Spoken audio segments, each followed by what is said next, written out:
Very good evening प्यारे बच्चों। तो आज की क्लास में हम लोग कर रहे हैं टैक्सेशन का रिवीजन, और टैक्सेशन में हम लोग सबसे पहले छोटे छोटे चैप्टर का रिवीजन करेंगे एंड फिर हम लोग आगे बड़े चैप्टर पे मूव करेंगे। तो आज की क्लास में हम लोग करने जा रहे हैं provision for filing return of income, इस चैप्टर का रिवीजन करेंगे। ये चैप्टर में सिर्फ और सिर्फ 2 सेक्शंस हैं, तो 2 सेक्शन को पढ़ेंगे एंड चैप्टर खत्म हो जाएगा। तो फटाफट स्टार्ट करते हैं आज की क्लास का रिवीजन लेक्चर। ये चैप्टर में आपके पास 2 सेक्शन कवर होने वाले हैं, सेक्शन 139 टू सेक्शन 140, यानी ये 2 सेक्शन कवर होने वाले। चलिए स्टार्ट करते हैं।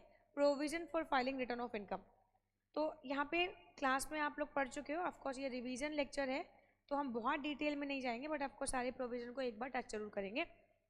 सबसे पहले बात करते हैं, as per section 139 sub section 1 ये कहता है कौन से ऐसे पर्सन है जिनको रिटर्न फाइल करना मैंडेटरी है। तो चलिए स्टार्ट करते हैं। सबसे पहले company SSC and partnership firm, company SSC and partnership firm irrespective of their income और लॉसेस इन्हें रिटर्न फाइल करना मैंडेटरी है। नाउ अगला मूव करते हैं। तो एवरी कंपनी एसएससी और partnership firm irrespective of their income और losses shall be required to file return of income. आगे बात करते हैं, any other person like individual and HUF, individual और एचयूएफ को रिटर्न कब फाइल करना होगा? अगर इंडिविजुअल और एचयूएफ की gross total income, please focus करेंगे, gross total income basic exemption को क्रॉस करती है तो इनको भी रिटर्न फाइल करना मैंडेटरी होगा। अगला provision, every person who is accessible on behalf of any other person, कोई पर्सन है जो कि एसेसिबल है on behalf of any other person. For example एक मिस्टर एक्स है जिनका एक बेटा है और बेटे की इनकम, बेटा अभी माइनर है और बेटे को कोई इनकम हो रही है, हो सकता है बेटा किसी मूवी में काम कर रहा हो या सिंगिंग कर रहा हो या डांसिंग कर रहा हो, और बेटे को कुछ इनकम रिसीव होती है। तो ऑफकोर्स उस माइनर चाइल्ड की इनकम पे जो रिटर्न फाइल होएगा वो कौन करेगा? उसके फादर करेंगे। तो अगर मिस्टर एक्स का कोई सन है और उसकी इनकम बेसिक एग्जेम्पशन को क्रॉस कर रही है तो ये केस में मिस्टर एक्स एसेसिबल होंगे अपने बेटे के बिहाफ पे रिटर्न को फाइल करने को। तो सबसे पहले सेक्शन 139 सब सेक्शन 1 में पहला पॉइंट क्या है? कंपनी एसएससी और partnership firm irrespective of their income इनको रिटर्न फाइल करना मैंडेटरी है। दूसरा क्या है? इंडिविजुअल एंड एचयूएफ, अगर इनकी gross total income basic exemption को क्रॉस करेगी तो इन्हें भी रिटर्न फाइल करना मैंडेटरी होगा। थर्ड, अगर कोई पर्सन है वो एसेसिबल है on behalf of any other person तो उसको भी रिटर्न फाइल करना मैंडेटरी होएगा। अच्छा आगे बात करते हैं, यहाँ पे देखिएगा। अब यहाँ पे 4th पॉइंट में क्या कह रहे हैं, और किसको रिटर्न फाइल करना मैंडेटरी होएगा? देखो अगर कोई भी पर्सन है और वो रेजिडेंट एंड ऑर्डिनरी रेजिडेंट है और ऐसे पर्सन का आउटसाइड इंडिया कोई फाइनेंशियल इंटरेस्ट है, कोई प्रॉपर्टी है या कहीं पे वो सिग्नेचरी है, तो ये केस में इनको भी रिटर्न फाइल करना मैंडेटरी होएगा। 4th प्रोविजन क्या है 139(4) का?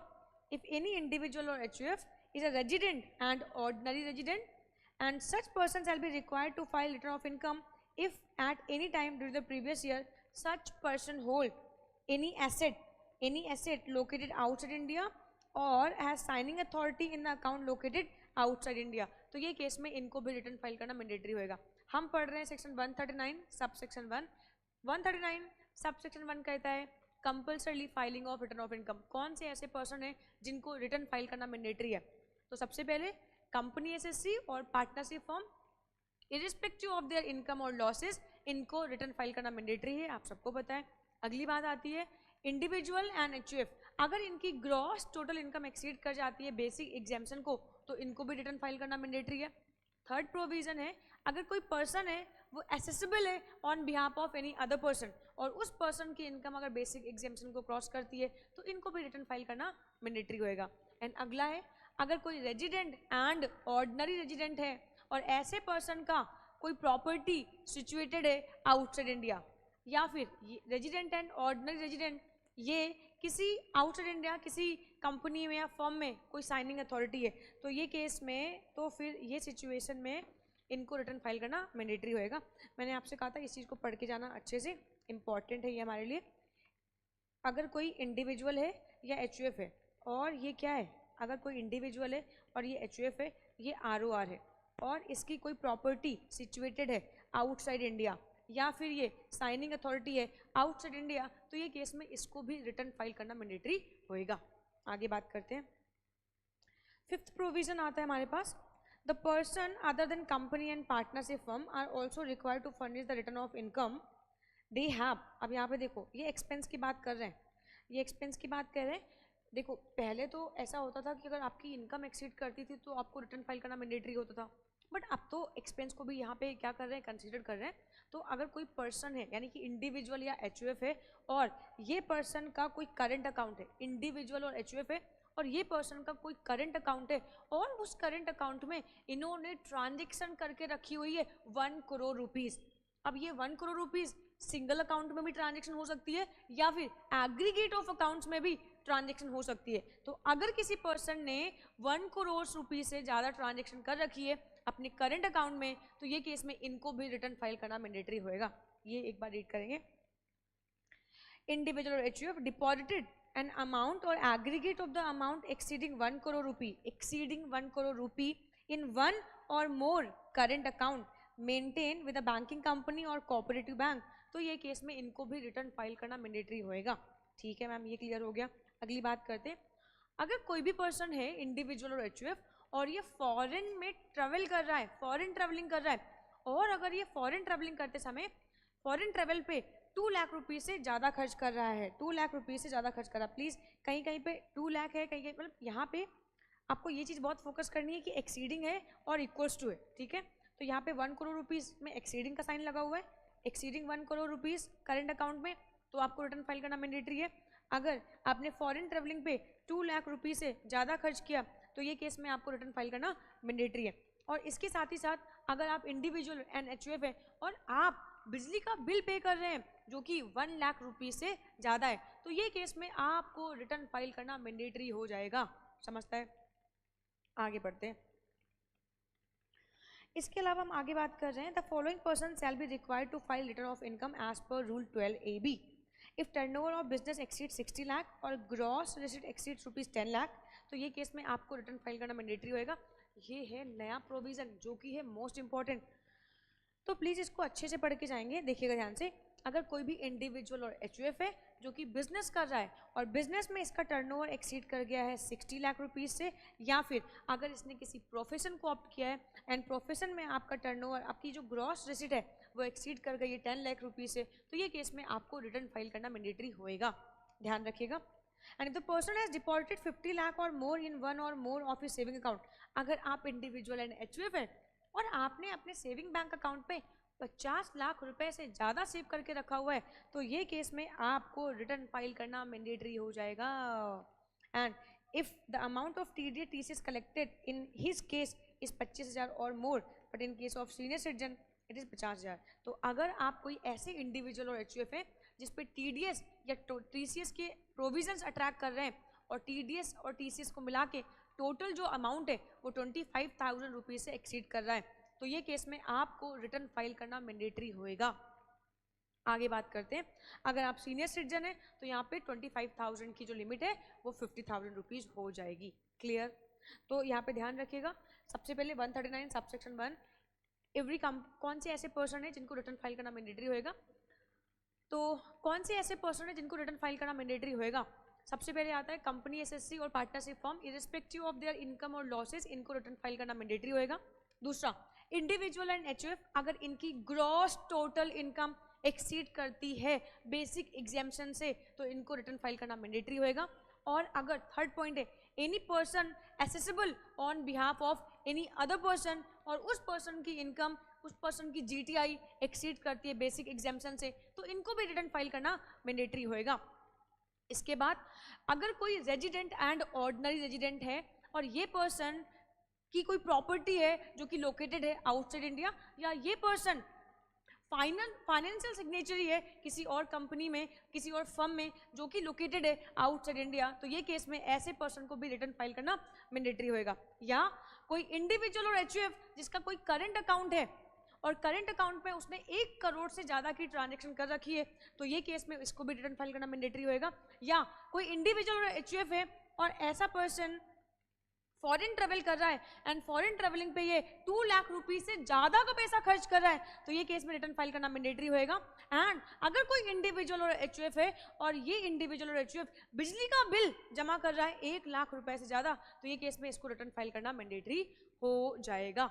इसके अलावा एक इंपॉर्टेंट प्रोविजन और ऐड होता है कि अगर कोई इंडिविजुअल और एचयूएफ है, अगर कोई पर्सन है, अगर कोई पर्सन है और ये पर्सन किस में कवर हो रहा है, रूल 12AB में कवर हो रहा है, और ये पर्सन का बिजनेस में टर्नओवर एक्सीड कर रहा है 60 लाख रुपीज़ को, या प्रोफेशन इसने ऑप्ट किया और प्रोफेशन में जो इसकी ग्रॉस रिसीट है अगर वो 10 लाख रुपीज़ को एक्सीड कर रही है, तो ये केस में रिटर्न फाइल करना मैंडेटरी है।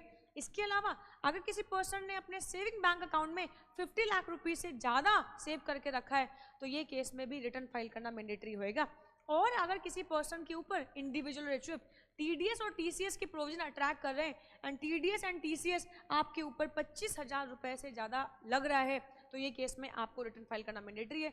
लेकिन अगर आप सीनियर सिटीजन है तो 25,000 की लिमिट 50,000 हो जाती है। आई होप कि प्रोविजन क्लियर हुआ आप लोगों को। आगे बढ़ते हैं।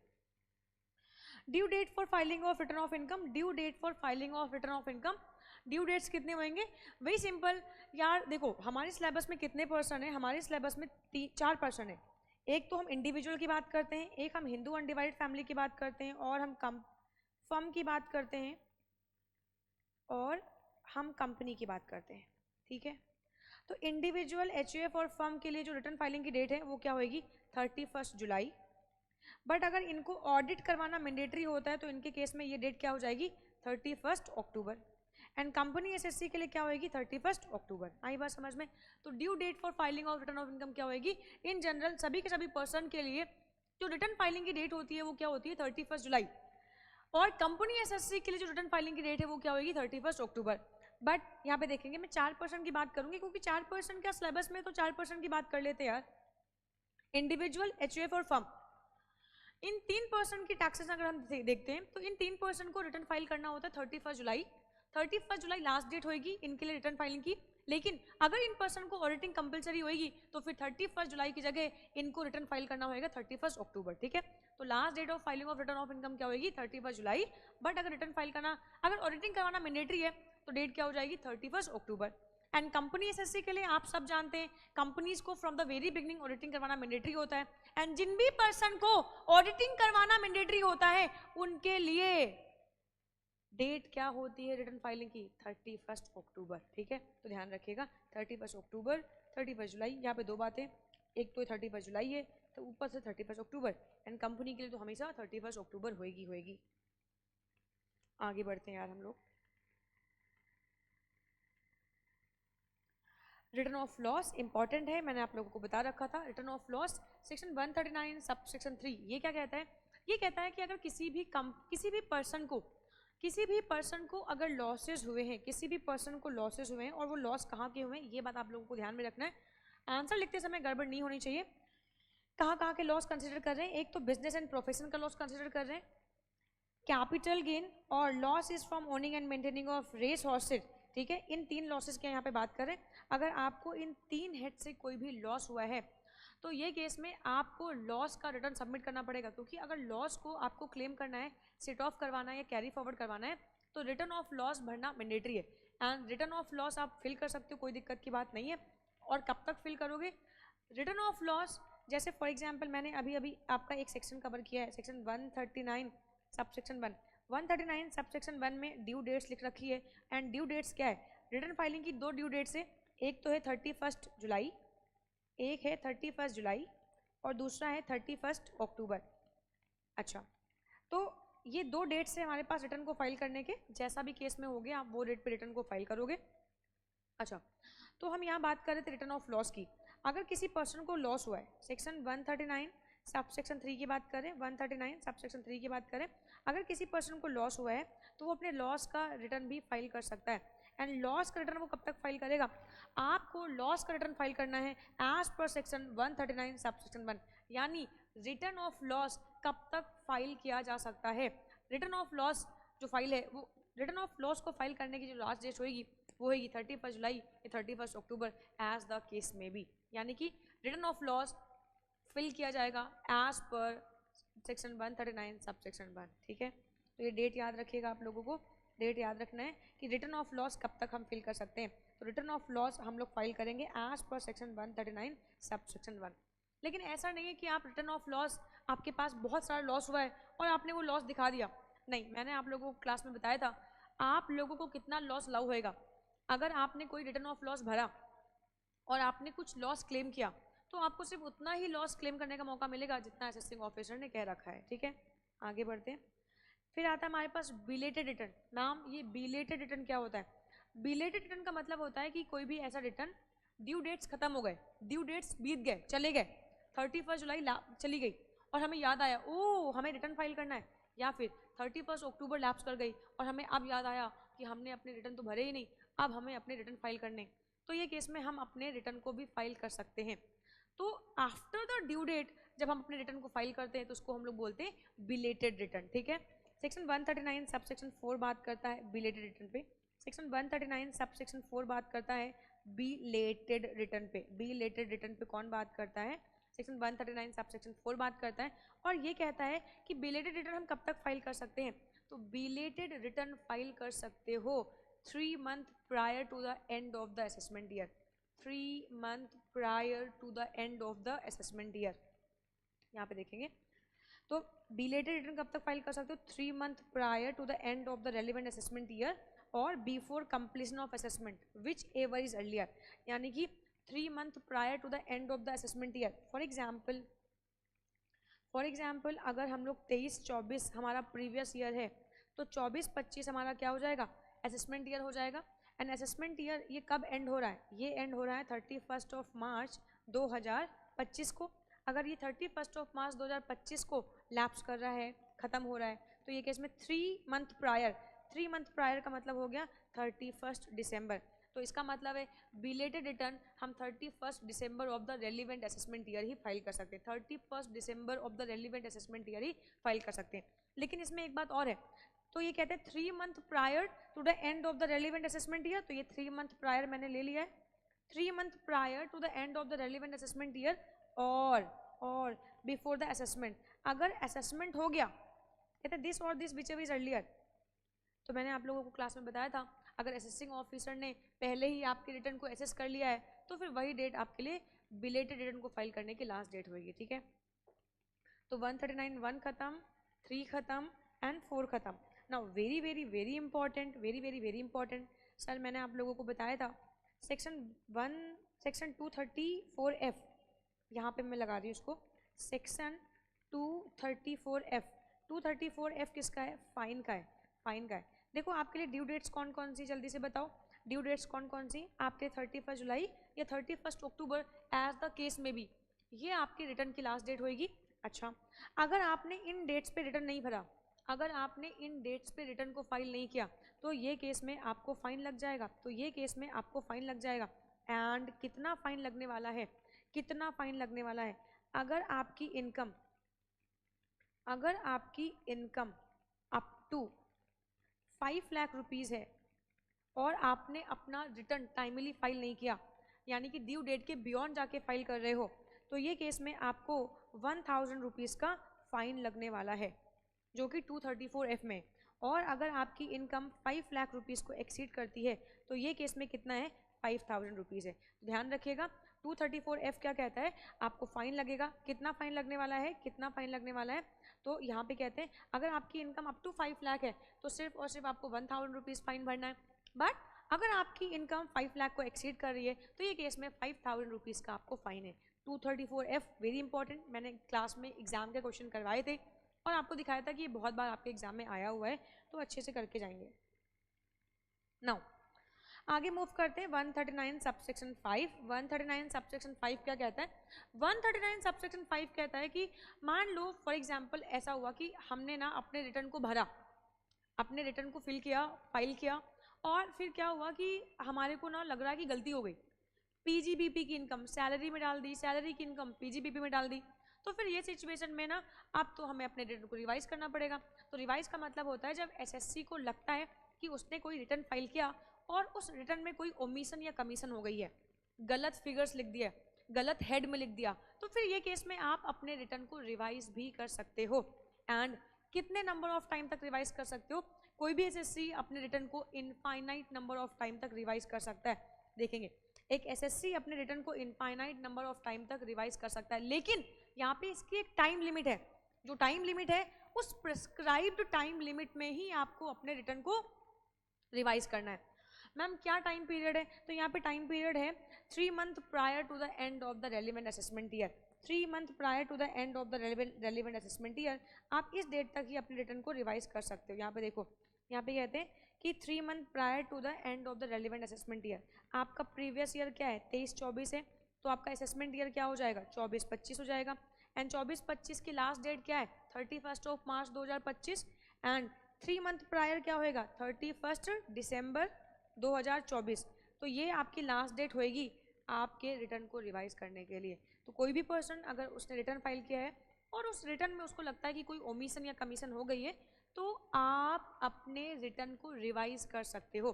बट अच्छा, इनफाइनाइट नंबर ऑफ टाइम तक रिवाइज कर सकते हो, लेकिन कब तक कर सकते हो? लिमिटेड टाइम पीरियड आपको दिया गया है। टाइम पीरियड क्या है? 3 month prior to the end of the relevant assessment year. I hope आप लोगों को ये बात क्लियर रहेगी। अच्छा, एक क्वेश्चन और पूछते हैं यहाँ पे, ठीक है। सेक्शन 139 सब सेक्शन 5 में हम अपने रिटर्न को रिवाइज तो कर सकते हैं, बट मुद्दा यहाँ तक कौन कौन से रिटर्न को रिवाइज किया जा सकता है, कौन कौन से ऐसे रिटर्न हैं जिनको रिवाइज किया जा सकता है। सुनो, ये क्वेश्चन कई बार पूछा भी गया है। तो सेक्शन 139 सब सेक्शन 1 में हमने जो रिटर्न फाइल किया और वो गलत हो गया, हम उसको भी रिवाइज कर सकते हैं। सेक्शन 139 सब सेक्शन 3 में जो रिटर्न है हम उसको भी रिवाइज कर सकते हैं। एंड सेक्शन 139 सब सेक्शन 4 में जो रिटर्न फाइल किया उसको भी कर सकते हैं। यानी ये हमारा नॉर्मल रिटर्न है, ये हमारा लॉस का है, ये हमारा लॉस का रिटर्न है, और ये हमारा क्या है? बिलेटेड है। तो इसका मतलब है सारे के सारे रिटर्न को हम रिवाइज कर सकते हैं। नॉर्मल रिटर्न जो आपने ड्यू डेट पे फिल कर दिया था, फाइल कर दिया था, उसको भी रिवाइज कर सकते हैं। रिटर्न ऑफ लॉस, इसको भी रिवाइज किया जा सकता है। एंड जो बिलेटेड रिटर्न है इसको भी रिवाइज किया जा सकता है। एंड इनको कब तक रिवाइज कर सकते हो? इनको इनफाइनाइट नंबर ऑफ टाइम तक रिवाइज कर सकते हैं, बट लिमिटेड पीरियड है। लिमिटेड पीरियड क्या है? 31 दिसंबर of the relevant assessment year. ठीक है, ध्यान रहेगा। आई होप आप लोगों को ये है ना। हालांकि इसको लिखते कैसे, मैंने आपको समझाने के लिए ऐसे लिखा है, इसको लिखते हैं 3 month prior to the end of the relevant assessment year. I hope clear हुआ। एंड अगर आपको क्लियर हुआ है तो लाइक कर देना यार। चलो आ जाओ ना, मूव करते हैं आगे हम। सेक्शन 139 सब सेक्शन 6, ये भी आपके एग्जाम में एक बार आ चुका है। And what are the particular required to be furnished with the return of income. आप जब अपने रिटर्न ऑफ इनकम को फाइल करोगे इनकम टैक्स डिपार्टमेंट को, तो फिर ये केस में आपके रिटर्न के साथ कौन सी ऐसी महत्वपूर्ण इन्फॉर्मेशन है जो जानी चाहिए। सुने, इनकम टैक्स डिपार्टमेंट कहता है जब भी आप अपने रिटर्न को फाइल करेंगे तो प्लीज़ आप ये बात को भी बताएंगे कि कौन कौन सी एग्जेम्प्टेड इनकम है आपकी, और कौन कौन सी इनकम को आपने एग्जाम क्लेम किया है, कौन कौन सा लॉस हुआ है, किस नेचर की इनकम है, ये सभी चीज़ों को और फटाफट देख लेते हैं। 4 नंबर में एक बढ़िया क्वेश्चन बनता है, the particulars of income exam from tax. वो कौन कौन सी इनकम है जो कि आपने एग्जाम करवा रखी है, सॉरी, वो कौन कौन सी इनकम है जो कि एग्जेम्प्टेड है, आपने एग्जाम क्लेम किया हुआ है। Asset of the prescribe nature, आपके पास कौन कौन सी एसेट्स है और उनके नेचर क्या है, करंट एसेट है, फिक्स एसेट है ना, कौन सी है। बैंक अकाउंट्स, क्रेडिट कार्ड कितने हैं वो भी आपको बताना है। And expenditure exceeding the prescribe limit, तो ये भी आपको बताना है। अगर कोई पर्टिकुलर लिमिट है किसी पर्टिकुलर चैप्टर में, सेक्शन में, और आपने उस लिमिट को क्रॉस किया है, तो ये सिचुएशन में आपको ये चीज़ को भी अपने रिटर्न के साथ अटैच करना है। ठीक है, नाउ आगे बात करते हैं बिजनेस पर्सन के लिए। अगर कोई बिजनेस पर्सन है, अगर कोई बिजनेस, ये तो मतलब 139 सब सेक्शन 6, ये तो नॉर्मल पर्सन के लिए, नॉर्मली किसी भी पर्सन ने अपना रिटर्न फाइल किया, किसी भी पर्सन ने अपना रिटर्न फाइल किया, तो उस रिटर्न के साथ ना आप ये चीज़ों को अटैच करोगे। एंड 139 सब सेक्शन 6 ए कहता है कि आपको ना, अगर आप बिजनेस हो, बिजनेस पर्सन हो, और अगर आप बिजनेस कर रहे हो, तो आपको अपने रिटर्न के साथ क्या क्या सबमिट करना पड़ेगा। सबसे पहले, अगर आपको ऑडिटिंग करवाना मैंडेटरी है तो ऑडिटिंग रिपोर्ट चाहिए होगी। अगर आपको ऑडिटिंग करवाना मैंडेटरी है तो आपकी ऑडिट रिपोर्ट आपके रिटर्न के साथ अटैच होगी। इसके अलावा कोई आपका प्लेस ऑफ बिजनेस कहाँ है एंड कितने लोग आपके साथ एसोसिएटेड हैं, इसकी डिटेल्स चाहिए होंगी।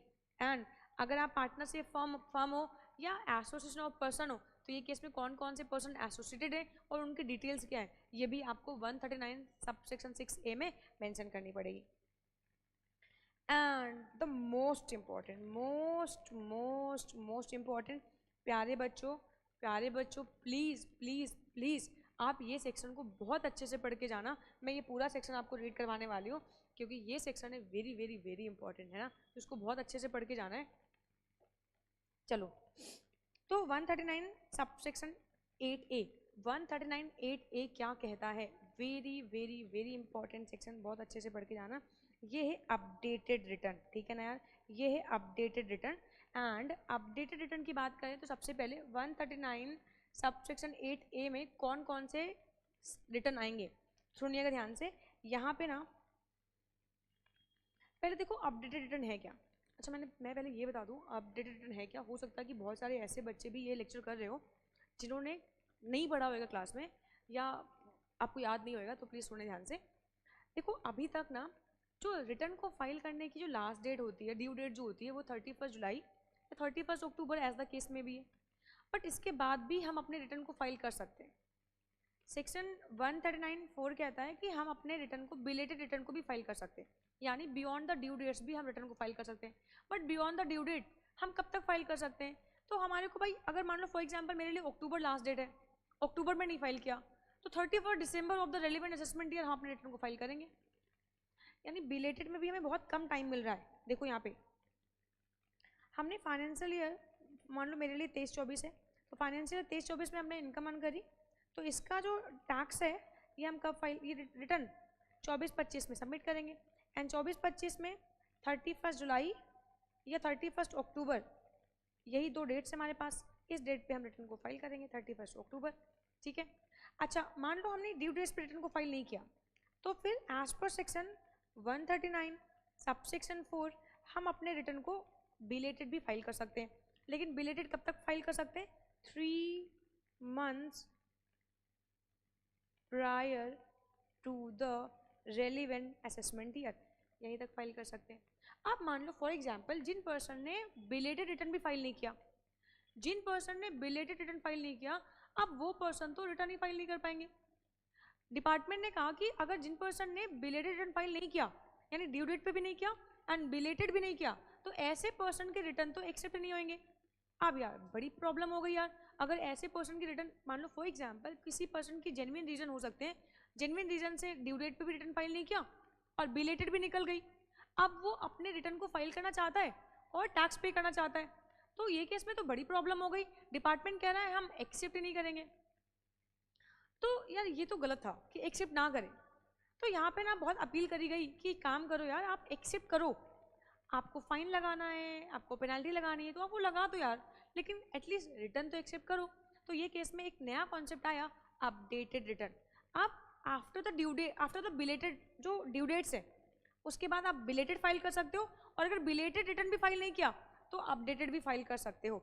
लेकिन यहाँ पे भी बहुत गेम है, यहाँ पे ना कुछ ही रिटर्न्स हैं जिनको आप फाइल कर सकते हो, जिनको आप अपडेट कर सकते हो, जो देखेंगे ध्यान से। An updated return can be filed by any person who has filed a return under section 139(1), 139(4) and 139(5). कोई भी ऐसे पर्सन है जिन्होंने अपना रिटर्न फाइल कर रखा है 139(1) में, 4 में या 5 में, और has not filed any return, और has not filed any return. तो अगर आपने 139 सबसेक्शन 1 में भी रिटर्न फाइल करके रखा है, गलत कर दिया, 5 में भी गलत कर दिया, 4 में भी गलत कर दिया, या फिर आपने रिटर्न ही नहीं फाइल किए। अच्छा, but such updated return can be filed within 12 months from the end of the relevant assessment year। आप देखेंगे ध्यान से,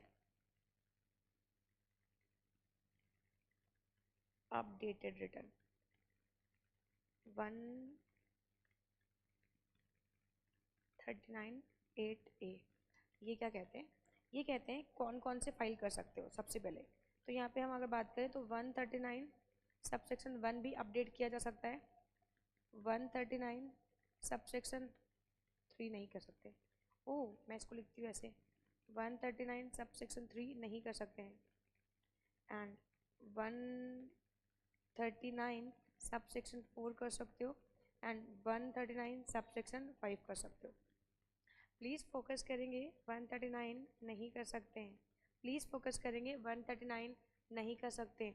139 को आप अपडेट नहीं कर सकते, ध्यान रखिएगा ये बात को। मतलब देखो ये विंडो में क्या है ना, आप अगर पैसा देना चाहते हो तो दे सकते हो, बट अगर आप रिफंड मांग रहे हो, टैक्स वापस मांग रहे हो, या फिर हो सकता है आपने लॉस को और ज़्यादा बढ़ा रहे हो, नहीं नहीं नहीं नहीं, तो डिपार्टमेंट ने कहा ठीक है हम ना ये 139(8)A वाली जो विंडो है ना हम इसको ओपन करते हैं, बट आप इसमें पैसे दे सकते हो, ले नहीं सकते हो।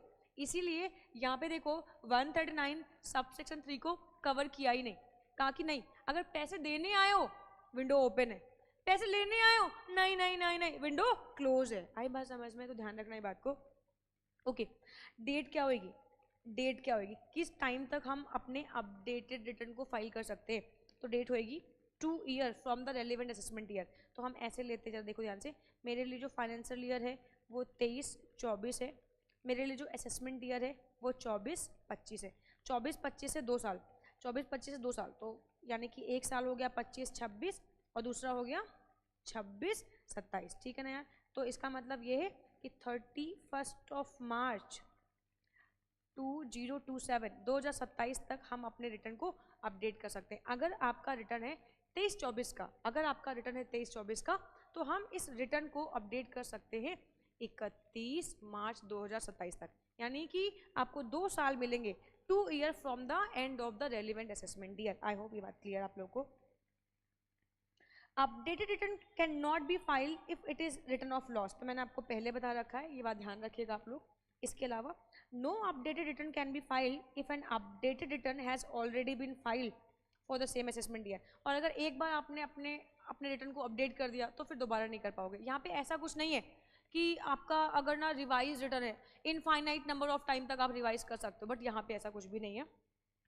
And updated return can be filed if the original return is a return of loss and updated return is return of income. क्या कह रहे हैं? Updated return can be filed if the original return is a return of loss and updated return is a return of income. मतलब आपने originally return of loss file किया, बाद में कह रहे हो ओ सरकार सरकार सरकार सरकार सुनो, गलती से ना हमने हमारा जो रिटर्न था वो 139 सब सेक्शन 3 में फाइल कर दिया, जबकि हमें अपने रिटर्न को फाइल करना था 139 सब सेक्शन 1 में। अच्छा अच्छा, सरकार कह रही अच्छा ओके, तो तुमने लॉस दिखा दिया था लेकिन तुम्हें इनकम हुई है, ए आजा आजा दौड़ के आजा दौड़ के आजा। सरकार ऐसे पकड़ रही है, समझता है ये बात को। In case of updated return additional income tax shall be payable as per section 140B, ठीक है मैम। आगे बात करते हैं यार, अब 140B क्या कहता है? यहाँ पे लगी फाइन और पेनल्टी, यहाँ पे थोड़े से सरकार ने एक्स्ट्रा पैसे चार्ज किए। हुआ क्या यार, हुआ क्यों भाई? देखो सिंपल सी बात है, सरकार ने डेट ही बंद कर दी थी, विंडो बंद कर दी, कही कि अच्छा ठीक है ड्यू डेट्स पे रिटर्न फाइल करो, नहीं फाइल किया तो बिलेटेड रिटर्न फाइल कर दो। तुमने बिलेटेड भी नहीं किया, विंडो बंद, कोई विंडो ओपन नहीं है, अब आप अपने रिटर्न को फाइल नहीं कर सकते हो।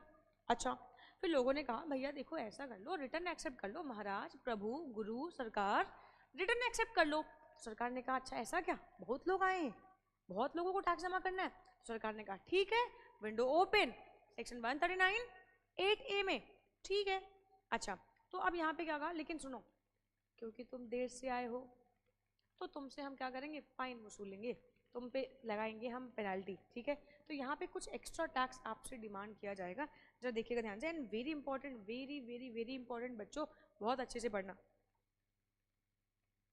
If any person has filed updated return under section 139(8)A and such person has not filed any return, such person shall pay tax plus interest and fee for late filing. Late filing 234F में जो fees थी वो देनी पड़ेगी आपको, जो tax है वो देना पड़ेगा। वो टैक्स डिले किया ना, रोक के रखा, सरकार का पैसा रोकोगे तुम, तुम्हारी इतनी हिम्मत, ले इंटरेस्ट लगा दिया। आई बात समझ में? तो क्या क्या कह रहे हैं, आप अपडेटेड रिटर्न में क्या दे के आओगे? पहली बात तो टैक्स, सरकार का पैसा, फिर ये पैसा सरकार का तुमने होल्ड किया यार, ये केस में तुम्हारे को क्या लगेगा, इंटरेस्ट, और साथ ही साथ तुम्हारे को क्या लगेगा, फाइन, ठीक है ना यार। तो ये सारी चीज़ें तुम्हारे को लगेंगी, यानी कि ये तो जाएगा जाएगा तुम्हारी जेब से, ये तो कॉमन सेंस से फाइन तो जानी है, 234F में जो फाइन है वो तो जानी जानी है। इसके अलावा सरकार का पैसा तुमने रखा, तुमने इंजॉय किया, तो ये केस में तुम्हारे को इंजॉय क्या, इंटरेस्ट लगाएगा, समझता है, इंटरेस्ट लगाएगा। लेकिन यहाँ पे नहीं रुके, आगे कहानी और है। यहाँ देखो, if return has already been filed under section 139(1), 4 and 5, in that case tax and interest payable shall be computed after adjusting the tax and interest already paid. For example, मान लो आपका 20,000 रुपये का टैक्स बनता है, आपने 10,000 रुपीज़ जमा कर दिए थे, 10,000 रुपीज़ जो थे वो पेबल थे, यानी ये तो आपने पे कर दिया था, ये पेड है, लेकिन ये क्या है, पेबल है हमारे पास। अगर ये पेबल है तो ये केस में जो इंटरेस्ट है वो इस पर कॉम्प्यूट करेंगे। समझता है बात को, कॉमन सेंस है यार, जो पैसा तुमने सरकार का दे दिया उस पर क्यों टैक्स लगाएंगे, इंटरेस्ट लगाएंगे, समझता है। यहाँ पे आओ, additional income tax shall be payable 25%। ओह, यही तो है, यही तो चक्कर है, कहाँ टैक्स लेंगे ज़्यादा, समझता है। देखो ध्यान से, additional income tax shall be payable 25%, लेकिन ये 25% नहीं है बाबू, ये 50% भी हो जाता है कभी कभी, समझता है। अगर 1 साल का, देखो 2 साल मिले अपडेटेड रिटर्न को फाइल करने के लिए, कितने साल मिले, 2 साल मिले। पहले साल में ही, मतलब and of the relevant assessment year, first year start हुआ, यहाँ देखो गुल्लू मुल्लू, यहाँ देखो 23-24 है प्रीवियस ईयर, 24-25 और 25, ये 24-25 तो असेसमेंट ईयर है। ओह मैम ठीक है, 24-25 असेसमेंट ईयर है। हम अपने बिलेटेड रिटर्न को कब तक अपडेट कर सकते हैं अपने, sorry I am so sorry, हम अपने अपडेटेड रिटर्न को कब तक सबमिट कर सकते हैं, तो and of the relevant assessment year के बाद हमारे पास मिलेंगे 2 साल, यानी कि 24 महीने। तो यहाँ पे देखो, तो 24-25 हमारा क्या है, असेसमेंट ईयर है, 24-25 असेसमेंट ईयर है, तो इसका मतलब 25-26 में भी हम अपडेट कर सकते हैं एंड 26-27 में कर सकते हैं। अगर तुम अपना टैक्स लेके इस ईयर में पहुंच गए तो कहते हैं, अगर इस ईयर में पहुंच गए तो 25% ऑफ जो भी आपको टैक्स पे करना है, जो भी टैक्स पे किया है, 25% ऑफ एडिशनल टैक्स लेंगे, किस पे, टैक्स लाइबिलिटी पे, टैक्स पे, आपकी टैक्स लाइबिलिटी। फॉर एग्जांपल आपके पास ना, आपको टैक्स पे करना था 20,000 रुपीज़, तो 20,000 रुपीज़ का 25% हम आपसे चार्ज करेंगे, ठीक है। तो 25% पहले साल है, और अगर दूसरे साल पहुँचे तो जितना टैक्स पेबल है उसका 50% ले लेंगे। वेरी इंपॉर्टेंट, मुझे लग रहा है कि यहाँ से एग्जाम में क्वेश्चन आ सकता है, इसलिए प्लीज़ अच्छे से पढ़ के जाएंगे यार। आ जाओ, यहाँ पे देखो, additional income tax shall be payable 25% plus interest if such return is filed after the expiry of time allowed under section 139(1), 4 and 5 but before completion of period 12 months from the end of the relevant assessment year। ठीक है, तो relevant assessment year खत्म, 12 महीने start, और अगर पहले first year में आप आके अगर टैक्स जमा कर देते हो तो 25% ऑफ एडिशनल टैक्स के साथ आपका रिटर्न एक्सेप्ट किया जा सकता है।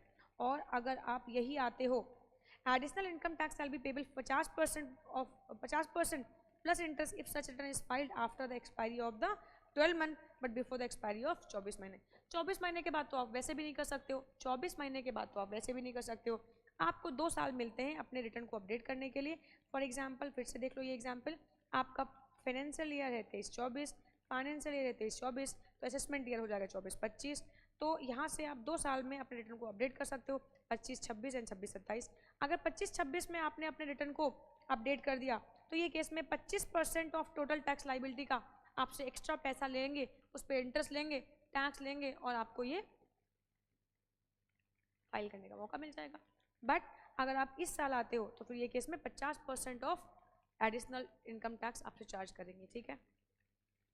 Very important, very very very important, अच्छे से पढ़ के आना।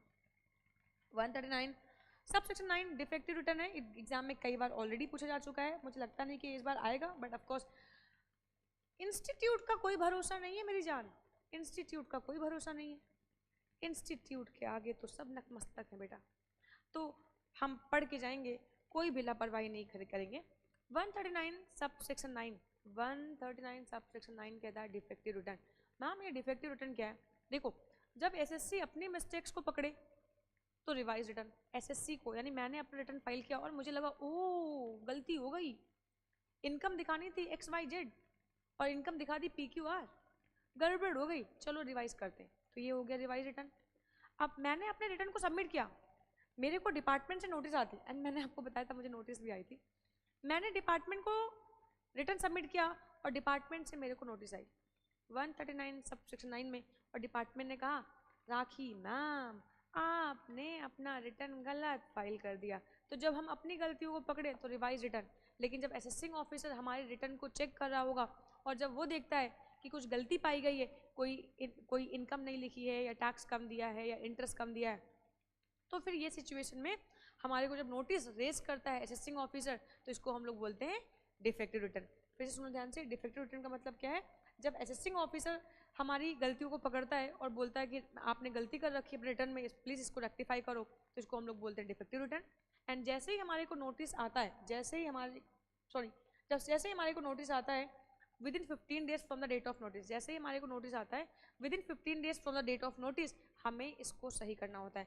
तो मैंने आपको बताया था बहुत सख्त प्रावधान है, जैसे ही हमारे को नोटिस आएगा हमारे को 15 दिन के अंदर अंदर अपने रिटर्न को रेक्टिफाई करके देना है, सही करके देना है, और अगर हमने नहीं दिया तो हमारा रिटर्न इनवैलिड हो जाएगा। डिफेक्टिव रिटर्न में सेक्शन 139 सब सेक्शन 9 कहता है कि आपको अपने रिटर्न को, जैसे ही असेसिंग ऑफिसर ने आपको नोटिस भेजा 15 दिन के अंदर अंदर आपको अपने रिटर्न को सही करना है। मैम सिर्फ 15 दिन का टाइम पीरियड नहीं, 15 दिन तो एक्ट में लिखे हैं, लेकिन असेसिंग ऑफिसर के पास पावर है कि वो चाहे तो आपको ज़्यादा टाइम पीरियड भी दे सकता है। अगर असेसिंग ऑफिसर ने आपको ज़्यादा टाइम पीरियड दे दिया तो वो पर्टिकुलर टाइम पीरियड लेंगे, है ना, या फिर 15 दिन तो आपको मिलते हैं। तो 15 डेज और time prescribe by the assessing officer, ठीक है। तो वो टाइम में आपको अपने रिटर्न को सही करके देना है, और अगर आपने प्रिस्क्राइब्ड टाइम पीरियड में अपने रिटर्न को सबमिट नहीं किया तो आपका रिटर्न वैलिड नहीं रहेगा, इनवैलिड हो जाएगा, और ये केस में अब ऐसा माना जाएगा कि आपने रिटर्न को फाइल ही नहीं किया, ठीक है। आगे बढ़ते हैं 139 सब सेक्शन ए, यहाँ पे देखो 139 ए क्या कहता है, ये है परमानेंट अकाउंट नंबर। कुछ ऐसे ट्रांजेक्शन है जहाँ पे आपको अगर आपने ये ट्रांजेक्शन्स करी 139 ए में, यहाँ पे अगर आपने ये ट्रांजेक्शन्स करी तो ये सिचुएशन में आपको पैन अप्लाई करना मैंडेटरी हो जाएगा। यानी कि ये ट्रांजेक्शन जैसे ही आपने करी आपको पैन अप्लाई करना मैंडेटरी हो जाएगा और पैन चाहिए होएगा। कौन सी है ये ट्रांजेक्शन, जरा हम लोग देखते हैं ध्यान से, कौन सी है ये ट्रांजेक्शन हम देख लेते हैं। तो सबसे पहली बात तो ये है, अगर किसी भी पर्सन की every person if his total income or the total income of any person in respect of is accessible under this act, यानी कि देखो कंपनी और फर्म के लिए तो यार ये मैंडेटरी है, कंपनी और फर्म के लिए मैंडेटरी है, इरिस्पेक्टिव ऑफ देयर इनकम और लॉसेस उनको तो रिटर्न फाइल करना मैंडेटरी है, तो उनके पास तो इनकम टैक्स पैन नंबर होना ही चाहिए ना। अगर कोई इंडिविजुअल और एचयूएफ है, और इंडिविजुअल और एचयूएफ की जो इनकम है, अगर ये इनकम बेसिक एग्जाम्पशन को क्रॉस करती है, जैसे ही आपकी इनकम बेसिक एग्जाम्पशन को क्रॉस करेगी आपको पैन अप्लाई करना मैंडेटरी हो जाएगा। क्या हुआ? जैसे ही आपकी इंडिविजुअल और एचयूएफ, जैसे ही आपकी इनकम बेसिक एग्जाम्पशन को क्रॉस करती है आपको रिटर्न फाइल करना मैंडेटरी हो जाएगा, ठीक है मैम। इसके अलावा अगर ठीक, कोई इशू नहीं, बहुत बढ़िया, वेरी नाइस।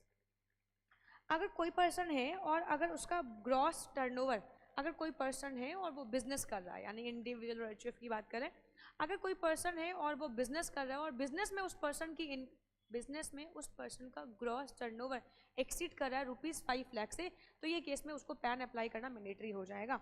इसके अलावा आगे बात करते हैं यहाँ पे being a resident other than individual की बात नहीं कर रहे हैं।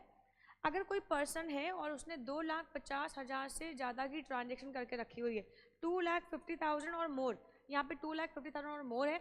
अगर कोई पर्सन है अदर देन इंडिविजुअल, अगर कोई पर्सन है और उसने 2,50,000 से 2,50,000 और मोर की ट्रांजेक्शन करी है, कोई भी फाइनेंशियल ट्रांजेक्शन करी है, तो ये केस में आपके पास पैन होना चाहिए। इसके अलावा यहाँ पे एक और नियम हमारे पास आ जाता है कि अगर मान लो फॉर एग्जांपल कोई पर्सन है, कोई भी person who intends to enter into such transaction as is prescribe by the board in interest of revenue as per फलाना ढिमकाना, any person depositing cash of ₹20 lakh और मोर।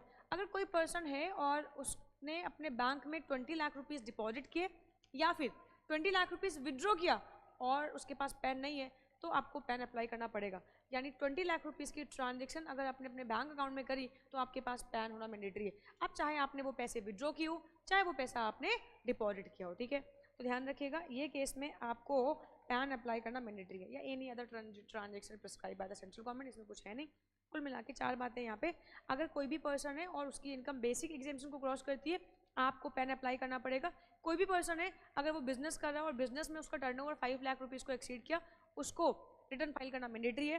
एंड अगर मान लो फॉर एग्जांपल कोई भी पर्सन है और जैसे कौन से person, association of person, Hindu undivided family में कर्ता हो गया, प्रिंसिपल ऑफिसर हो गया, या कोई एसोसिएशन ऑफ पर्सन है तो उसमें कोई पर्सन है जो प्रिंसिपल ऑफिसर है, तो ये केस में ये लोग अगर 2,50,000 और मोर की ट्रांजेक्शन कर रहे हैं फाइनेंशियल ट्रांजेक्शन, तो इनको पैन अप्लाई करना मैंडेटरी है। इसके अलावा अगर कोई भी पर्सन है और वो बैंक में 20 लाख रुपीज़ डिपॉजिट कर रहा है या विड्रॉ कर रहा है, तो ये केस में इनको रिटर्न फाइल करना मैंडेटरी होएगा। नाउ आगे बढ़ते हैं एंड यहाँ पे आता है, ये हमारे लिए कोई खास काम का नहीं, हम आगे बढ़ेंगे। 139(6)(a), यहाँ पे देखो यार, ये तो मैंने आप लोगों को ऑलरेडी बता दिया है। 139(6)(a) 6B रूल 114BB, ये क्या कहता है? ये कहता है अगर आपने अपने बैंक में, पोस्ट ऑफिस में, अगर आपने बैंक में, कोऑपरेटिव बैंक में या पोस्ट ऑफिस में, ठीक है, या करंट अकाउंट में अगर आपने 20 लाख रुपए डिपॉजिट किए या विड्रॉ किए, तो आपको पैन फर्निश करना पड़ेगा, आपके पास पैन होना चाहिए, ठीक है मैम। आगे बात करते हैं हम लोग। Transaction where PAN is to be mention, कुछ ऐसे ट्रांजेक्शन है जहाँ पे पैन को फर्निश करना मैंडेटरी है।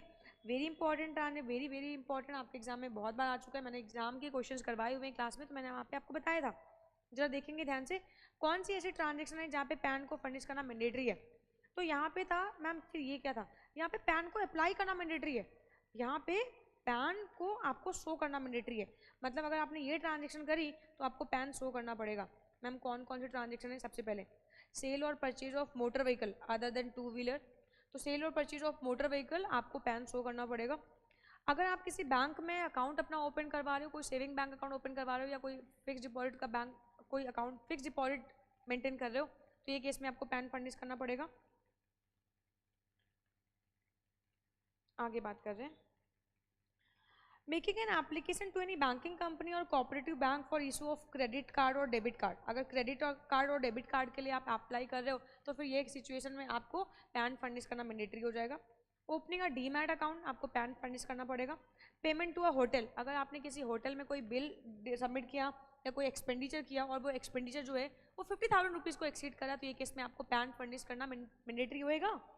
Okay ma'am. Payment in connection with travel to a foreign country, अगर आप फॉरेन कंट्री में ट्रेवल कर रहे हो और आप फॉरेन करेंसी एक्सचेंज करवा रहे हो 50,000 से ज़्यादा की, एक्सीडिंग 50,000 से ज़्यादा की, तो ये केस में आपको पैन फर्निश करना पड़ेगा। यानी कि मैम अगर आप इंडियन रूपी दे के डॉलर ले रहे हो और वो डॉलर जो रूपी है वो 50,000 से एक्सीड कर रहा है, तो ये केस में आपको पैन फर्निश करना पड़ेगा। Payment to a mutual fund for purchase of its units if amount exceed 50,000, तो अगर आप म्यूचुअल फंड परचेज कर रहे हो amount exceeding 50,000, you have to show your PAN. And company payment to a company और any institution acquiring debenture और bonds, debenture and bonds के लिए वापस लिमिट कितनी है? 50,000 की है। अगर रिजर्व बैंक ऑफ इंडिया को आप कोई पेमेंट कर रहे हो और अमाउंट एक्सीड कर रहा है 50,000। Cash deposit with a bank, अगर आप बैंक में या पोस्ट ऑफिस में कैश डिपॉजिट कर रहे हो अमाउंट एक्सीडिंग 50,000, आपको पैन सबमिट करना शो करना पड़ेगा, फर्निश, डिपॉजिट नहीं फर्निश करना पड़ेगा। परचेज ऑफ बैंक ड्राफ्ट, फिर से बैंक ड्राफ्ट को आपने परचेज किया, अमाउंट कितनी है? 50,000 से एक्सीड करेगी। Time deposit with a banking company, अगर आपने एफडी मेंटेन किया और एफडी का अमाउंट है 50,000 ज़्यादा, तो ये केस में आपको पैन फर्निश करना पड़ेगा।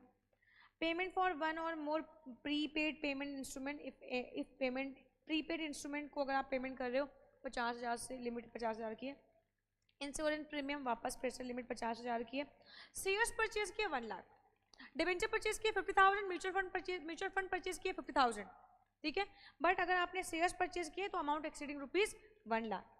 सेल और purchase by any person of shares of a company not listed, shares की लिमिट हमेशा 1 लाख रुपीज़ है। अगर शेयर्स परचेज कर रहे हो, अगर आपने अमाउंट 1 लाख रुपीज़ से ज़्यादा पे कर, अगर आपने 1 लाख रुपीज़ से ज़्यादा का सिक्योरिटी परचेज किए तो you have to show your PAN, otherwise नहीं होएगा। लेकिन डिवेंचर एंड म्यूचुअल फंड के लिए लिमिट कितनी है? 50,000। सेल और purchase of any immovable property 10 lakh rupees से अगर अमाउंट एक्सीड करेगा तो you have to furnish your PAN. And sale और purchase by any person of goods और सर्विसेज, जो कि ऊपर ये ट्रांजेक्शन में कवर नहीं हुए, कोई भी पर्सन है जो इन ट्रांजेक्शन में कवर नहीं हुआ है, ऊपर से 1 से लेकर 17 तक के ट्रांजेक्शन में कवर नहीं हुआ है, और कोई भी ऐसा पर्सन है जो कोई भी गुड्स परचेज कर रहा है, कोई भी ऐसा पर्सन है जो ऊपर के ट्रांजेक्शन में कवर नहीं है और ये गुड्स परचेज कर रहा है, गुड्स का अमाउंट एक्सीड कर रहा है ₹2 लाख, तो ये केस में फिर आपको पैन फर्निश करना पड़ेगा। अगर मान लो फॉर एग्जांपल किसी पर्सन ने कोई पर्सन है और उसने इनकम कमाई हुई है, मान लो ऊपर का ये जो 1 से लेके 17 18 तक का क्राइटेरिया है, मान लो फॉर एग्जांपल इसमें आपने खर्चे किए हुए हैं और आप एक माइनर हो, तो फिर ये केस में अगर आप माइनर हो और आपके पास पैन नहीं है, तो ये सिचुएशन में आपको अपने गार्जियन का पैन फर्निश करना पड़ेगा। जो भी आपके लीगल गार्डियन है आपको उनका पैन शो करना पड़ेगा। नाउ कोटिंग आधार नंबर, नाउ अभी आप लोगों को पता है कि 1 अप्रैल 2019 ऑनवर्ड आप सभी के सभी लोगों को अपना अपने पैन को अपने आधार के साथ लिंक करना मैंडेटरी हो गया है। आप अपना आधार पैन से लिंक करोगे, आधार पैन से लिंक करोगे। ओके, क्लियर हो गया। तो कौन सी डेट है? 1/4/2019, 1/4/2019 ऑनवर्ड अब आपको अपने आधार को अपने पैन के साथ लिंक करना पड़ेगा। और अगर आपने अपने आधार को पैन से लिंक नहीं किया तो फिर ये सिचुएशन में आपके ऊपर 234H एप्लीकेबल हो जाएगा। नया सेक्शन है, नया फाइन है और नई पेनल्टी है। समझता है ये बात को? तो ये क्या कहते हैं, अगर आपने अपने आधार को अपने पैन के साथ लिंक नहीं किया तो ये सिचुएशन में आपको लग जाएगी फाइन 234H में। जरा देखेंगे, where a person is required to intimate his Aadhaar number under section 139AA and such person fails to do so on or before 1/4/2022, he shall be liable to pay a fee ₹500 if intimation is given from 1/4/2022 up to 30/6/2022 and thereafter जो है वो कितनी हो जाएगी 1000। सुनो, 30 जून 2022 तक अगर आपने आधार को पैन से फर्निश नहीं किया, 30 जून 2022 तक अगर आपने अपने आधार को पैन से अटैच नहीं किया, लिंक नहीं किया, तो ₹500 की फाइन है। एंड 30 से 2022 ऑन मतलब 1 जुलाई 2022 ऑनवर्ड आपके ऊपर 1000 की फाइन लगने वाली है फ्लैट। ठीक है, तो सेक्शन को पढ़ लेना। नया सेक्शन है, अभी तक एग्जाम में एक भी बार नहीं आया, नया सेक्शन है, उम्मीद करती हूँ कि जल्दी आएगा। ये सेक्शन अभी रिसेंटली पिछले एग्जाम में पूछा गया था यार। TRPs क्या होते हैं, तो ये अभी रिसेंटली पूछा गया था, तो मुझे इसमें कुछ खास लगता नहीं है, बस पढ़ा हुआ है, एक बार फटाफट देख लो, कुछ खास है नहीं इसमें। TRPs क्या होते हैं, जो लोग जिनकी इनकम कम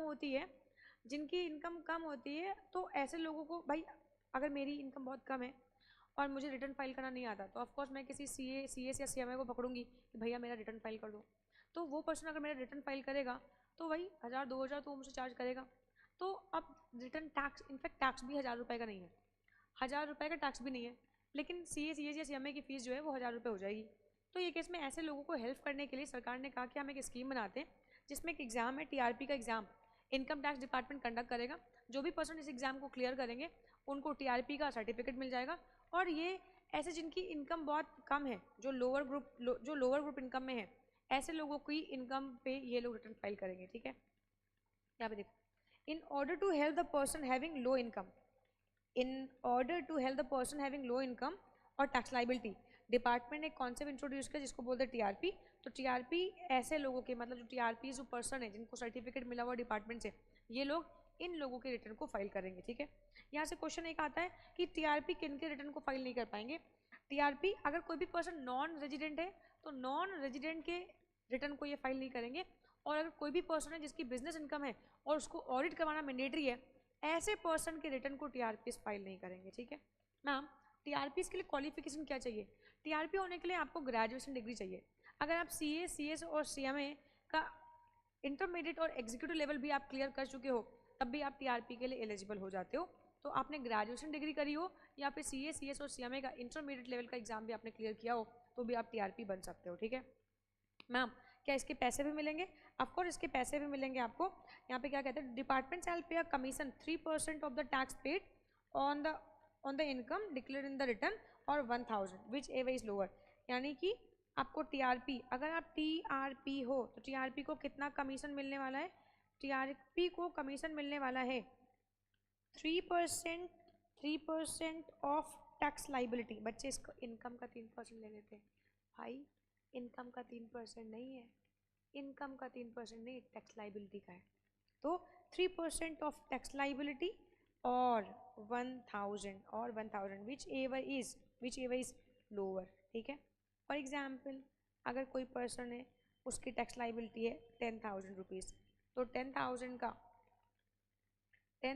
का 3% आ जाएगा 300 और 1,000 विच एवर इज लोअर, कितना मिलने वाला है, कितना मिलने वाला है 300 रुपीज़ आपको मिलेगा।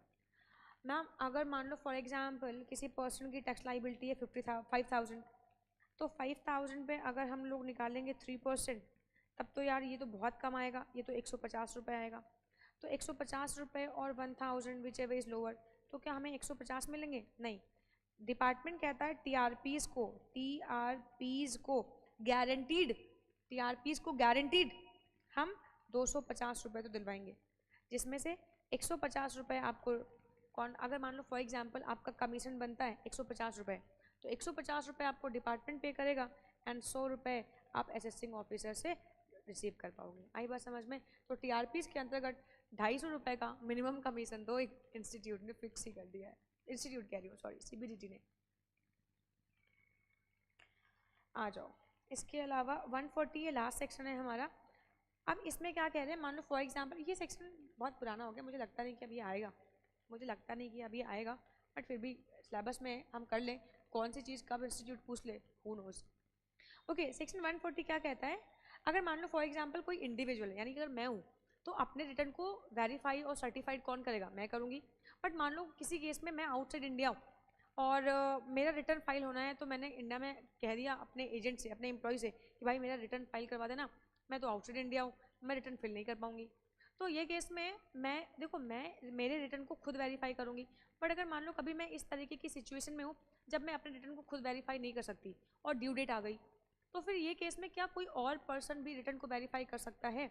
तो हम लोग सेक्शन 140 में यही पढ़ने वाले हैं कि कौन सा पर्सन आपके अलावा और कौन सा पर्सन है जो आपके रिटर्न को वेरीफाई कर सकता है। तो देखिएगा ध्यान से, सेक्शन 140 कहता है इन केस ऑफ इंडिविजुअल खुद अपने रिटर्न को वेरीफाई करेगा।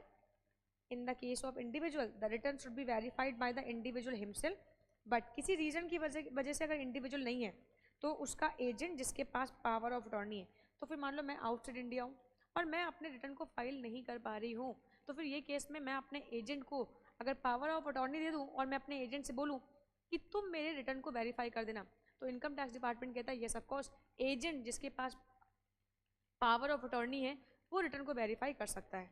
यहाँ पे देखेंगे if any individual is mentally incapacitated, तो जो भी उसके जो लीगल गार्जियन होंगे वो उसके रिटर्न को वेरीफाई करेंगे। तो इंडिविजुअल के केस में एजेंट करेगा, और अगर इंडिविजुअल पागल है, मेंटली इनकैपेसिटेड है, तो फिर ये केस में उसके रिटर्न को कौन फाइल करेगा, उसके लीगल गार्जियन करेंगे। अगर हिंदू अनडिवाइडेड फैमिली है तो हिंदू अनडिवाइडेड फैमिली के केस में रिटर्न को कौन फाइल करता है, करता।